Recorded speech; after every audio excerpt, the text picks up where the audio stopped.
சினிபஸ் நேயர்களே அனைவருக்கும் வணக்கம். நான் விஜய் சிட்டி. எஸ், இன்னைய டே வந்து ரொம்ப ஸ்பெஷலான டே, யாராலையுமே மறக்க முடியாது. அண்ட் சினிமாவை ரொம்ப லவ் பண்ணுற எல்லாருக்குமே இந்த டேட் ரொம்ப ஒரு மார்க்கபுளான ஒரு டேட் தான். செப்டம்பர் 5. லாஸ்ட் இயர் என்ன பண்ணியிருந்தோம்னா கோட் பார்த்துருப்போம், தளபதி அவருடைய கோட். பட் என்னதான் பார்த்துருந்தாலும் அங்கே வந்து துப்பாக்கி வந்து கை மாறி இருக்கும். அதாவது இப்போ இருக்கிற நம்மளுடைய சிவகார்த்திகேயன் கையில் கை மாறி இருக்கும். ஸோ இந்த செப்டம்பர் 5 அப்படின்னாலும் ஆஹா சூப்பர் டேட் அப்படின்னு நினச்சிட்டு இருக்கோம்.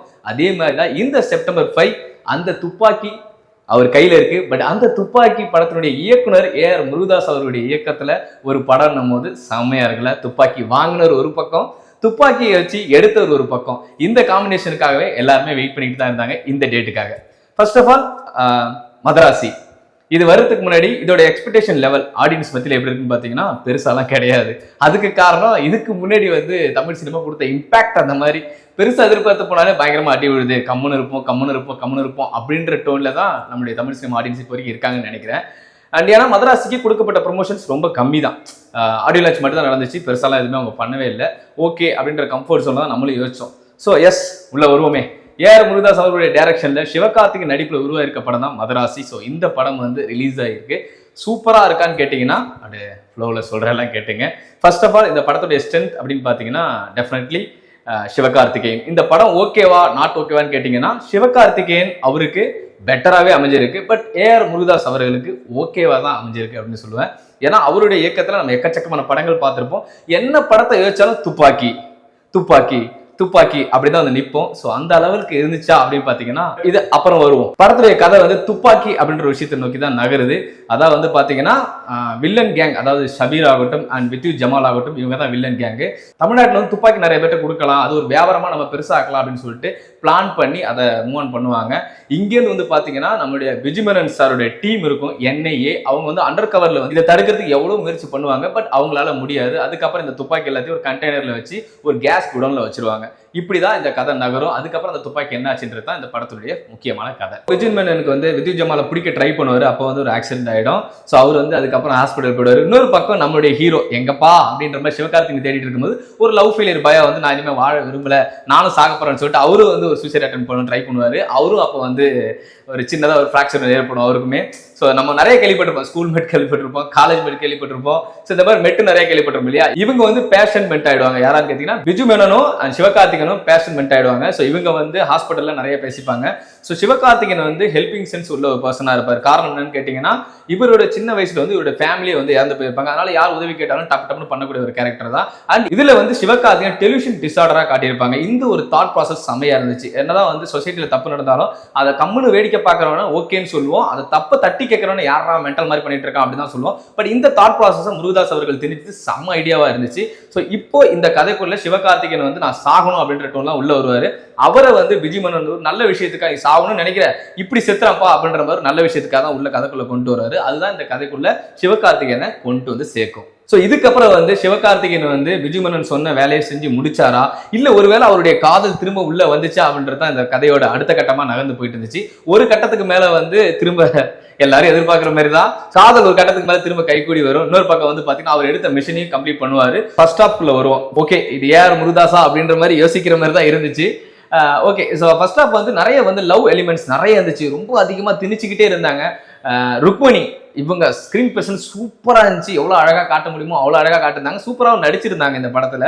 அண்ட் இந்த பக்கம் வந்து வித்யூ ஜமால் அவருடைய என்ட்ரியே எப்பா எப்பா எப்பா எப்பா நின்று பார்க்கலாங்க. அவருக்கு தனி ஃபேன் பேஸ் எப்பவுமே வந்து தமிழ்நாட்டில் அதிகமாக தான் இருக்குன்னு நம்புறேன். ஏன்னா அந்த அளவுக்கு ஒரு சூப்பரா இருந்தார். இன்னொரு பக்கம் ஷபீர் அவரோட கேரக்டருமே செம்மையா தான் இருந்துச்சு. ஸோ இதுக்கு இடையில வந்து விஜு சார் அவரோட வாய்ஸ்க்கு நம்ம பெரிய ஃபேனு. ஸோ அவரோட ஆக்டிங்கே நல்லா தான் இருந்துட்டு இருந்துச்சு. விக்ராந்த் பெருசா இல்லைனாலும் ஓகேன்ற மாதிரி தான் இருந்துச்சு. ஃபர்ஸ்ட் ஹாப்ல ஒரு விஷயம் வந்து விக்ராந்த் மேல நமக்கு தோணும், மேபி அப்படி இருந்திருந்தா கூட இன்னும் நல்லா விக்ராந்த் வந்து பெருசா வந்து ஃபோக்கஸ் ஆயிருப்பாரா அப்படின்ற மாதிரி தான் எனக்கு தோணுச்சு. பட் மேபி அது இல்லை, சாரி அது நடக்கல.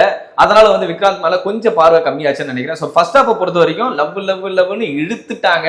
ஸோ கொஞ்சம் அதை கம்மி பண்ணிருக்கலாம் அப்படின்ற மாதிரி தான் இருந்துச்சு. இங்கேருந்து நம்முடைய சிவகார்த்திகேயன் அந்த காதலுக்காக எவ்வளவு எக்ஸ்ட்ரீம் போறான்றது தான் இந்த கதை. செகண்ட் ஹாப் எப்படியாவது காப்பாத்திருக்க யார் முருகதாஸ் சார் அப்படின்ற மாதிரி தான் இருந்துச்சு. பிகாஸ் சூப்பரா இருந்துச்சு. அதாவது லவர் பாயா இருந்த சிவகார்த்திகேயனை வேற ஒரு டைமென்ஷன்ல பார்த்த மாதிரி இருந்துச்சு. செம்ம ஆக்ஷன் ஹீரோவா மாறிக்கிட்டு இருந்தாரு. மாலதி, அதாவது அவருடைய கேர்ள் ஃப்ரெண்டுக்காக எவ்வளவு எக்ஸ்ட்ரீமானா போவேன் அப்படின்ற மாதிரி பயங்கர எக்ஸ்ட்ரீம் வரைக்கும் போயிட்டு இருப்பாரு. ஒரு பக்கம் ஷபி இருப்பாரு, அவரையும் அடிச்சு தும்சம் பண்ணி கொள்வாரு. வித் ஜமால் நம்ம துப்பாக்கி அஞ்சான் இப்படிலாம் பார்த்து முடிச்சிட்டோம். பட் ஆனா இது வந்து சூப்பரா காட்டியிருந்தாங்க. அவரை ஒரு ஹீரோ மாதிரி தான் இருந்தாரு. அண்ட் ஸ்டண்ட் பிச்சு உதருவாரு. ஹாஸ்பிட்டல்ல ஒரு சீக்வன்ஸ் இருக்கும், நீங்க இப்போ ட்ரைலர்ல கூட அந்த கட்டு வந்துச்சு இல்லையா, ஸோ தண்டால் எடுக்கிற மாதிரி. ஸோ வேற லெவல்ல இருந்துச்சு பார்க்கும்போது. அண்ட் இன்னும் முக்கியமான விஷயம், அந்த பஞ்ச் டைலாக் ஒன்று பேசியிருப்பாரு பாருங்க, எப்பா யார் கையில துப்பாக்கி இருந்தாலும் நான் தாண்டா வில்ல அப்படின்னு. சும்மா விசில் பறந்துச்சு அப்படியே. எனக்கு அவ்வளோ சூப்பரா இருந்துச்சு. And with you Jamal and Sivakarthikeyan இவங்க ஃபியூட் எப்படி இருக்க போகுது, இவங்களுடைய சண்டை எப்படி இருக்க போகுது, கிளைமேக்ஸ் எப்படி இருப்பட்ட கிளைமேக்ஸா இருக்க போகுதுன்னு சொல்லி வெயிட் பண்ணிட்டு இருந்தோம். பட் சூப்பரான தரமான கிளைமேக்ஸா இருந்துச்சு. ரெண்டு பேரும் சண்டை எப்பா அதை உட்கார்ந்து ஆடியன்ஸ் பார்ப்பாங்க, என்ஜாய் பண்ணி பார்ப்பாங்கன்றத எந்த மாற்று கருத்தும் கிடையாது.